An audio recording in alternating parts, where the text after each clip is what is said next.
ठाकरे गटाचे खासदार संजय राऊत यांनी जलसंपदा मंत्री राधाकृष्ण विखे पाटलांच्या राजीनाम्याची मागणी केली।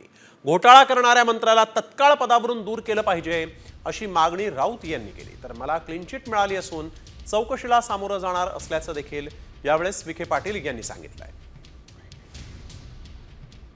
फसवणुकीचा प्रकार, शेतकऱ्यांच्या फसवणुकीचा प्रकार, हा विषय मी 3 वर्षापूर्वी मांडला होता।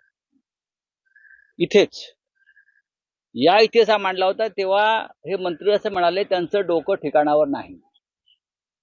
आता सुप्रीम कोर्टाचं डोकं ठिकाणावर नाही असं फडणवीस म्हणतील का? फसवणुकीचा गुन्हा जर सुप्रीम कोर्ट दाखल करायला लावतं आणि असा मंत्री तर मंत्रिमंडळामध्ये आहे, तर नैतिकतेच्या आधारावर एकतर त्यांना ताबडतोब मंत्रिमंडळातून दूर केलं पाहिजे आणि त्यांच्यावर रितसर खटला चालला पाहिजे।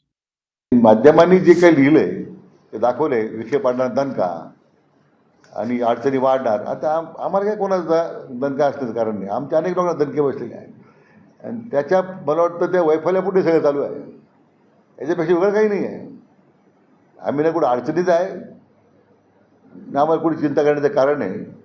जिथं मान्य सर्वोच्च न्यायालयानेच क्लीन चिट दिलेली आहे आणि त्याच्यामध्ये ठीक आहे इन्क्वायरी परत होईल, जे काही इन्क्वायरीमध्ये समोर येईल त्याला मी सामोरे जातोच आहे ना।